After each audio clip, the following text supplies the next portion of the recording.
നമസ്കാരം. നക്ഷത്രഫലത്തിലേക്ക് എല്ലാവർക്കും സ്വാഗതം. ഇന്ന് 2026 ഫെബ്രുവരി മാസം 5-ാം തീയതി വ്യാഴാഴ്ചയാണ്. 12 രാശിയിൽ വരുന്നവർക്ക് എന്തെല്ലാം ഫലങ്ങളാണെന്ന് നോക്കാം.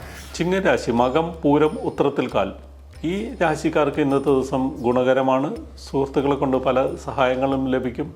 ആഗ്രഹിക്കുന്ന പോലെ പല കാര്യങ്ങളും നേടിയെടുക്കാൻ സാധിക്കും. കന്യരാശി, ഉത്രം, മുക്കാൽ, അത്തം, ചിത്തിരാര. ഈ രാശിക്കാർക്ക് ഗുണദോഷ സമ്മിശ്രമായിട്ടുള്ള ഫലങ്ങൾ പ്രതീക്ഷിക്കാം. സാമ്പത്തിക നേട്ടങ്ങളുണ്ടാവുന്ന ഒരു ദിവസമാണ്. ഉദ്ദേശിക്കുന്ന കാര്യങ്ങളൊക്കെ നേടിയെടുക്കാൻ കഴിയുന്നതാണ്.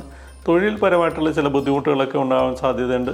പൂർവിക സ്വത്ത് സംബന്ധമായിട്ടുള്ള പ്രശ്നങ്ങളൊക്കെ നീണ്ടുപോകുന്ന ഒരു കാലമാണ്. കോടതി കാര്യങ്ങളിലും തീരുമാനമാകാതെ നീണ്ടുപോകാനൊക്കെ സാധ്യത കൂടുതലാണ്. തുലാം രാശി, ചിത്തിരാര, ചോതി, വിശാഖം, മുക്കാൽ. ഇന്ന് ചില ഭാഗ്യദോഷങ്ങൾ കൊണ്ട് ചില നഷ്ടങ്ങളൊക്കെ സംഭവിക്കാൻ സാധ്യതയുള്ളൊരു ദിവസമാണ്. അതുകൊണ്ട് ഭാഗ്യപരീക്ഷണങ്ങൾക്കൊന്നും ഇന്നത്തെ ദിവസം അനുകൂലമല്ല. എന്നാൽ പണം പല രീതിയിലൂടെ കൈവശം വന്നു ചേരാനൊക്കെ സാധ്യത കാണുന്നുണ്ട്. വൃശ്ചിക രാശി, വിശാഖം, കാല്, അനിഴം, തൃക്കേട്ട നക്ഷത്രക്കാർക്ക് ഇന്ന് വലിയ ഭാഗ്യങ്ങൾ പ്രതീക്ഷിക്കാവുന്ന ഒരു ദിവസമാണ്. സാമ്പത്തികമായിട്ട് പുരോഗതി കൈവരിക്കാൻ സാധിക്കും. ബന്ധുജനങ്ങളുടെ സഹായമൊക്കെ ലഭിക്കാനുള്ള യോഗം കാണുന്നുണ്ട്. കുടുംബത്തിൽ ചില പ്രശ്നങ്ങളൊക്കെ ഉണ്ടാവുമെങ്കിലും യാത്രകൾക്ക് തടസ്സങ്ങൾ ഉണ്ടാവാനൊക്കെ സാധ്യത കാണുന്നുണ്ടെങ്കിലും പൊതുവേ ഇന്നത്തെ ദിവസം ശോഭനമായിട്ടും ഭാഗ്യമുള്ളതായിട്ടും അനുഭവപ്പെടുന്നതാണ്.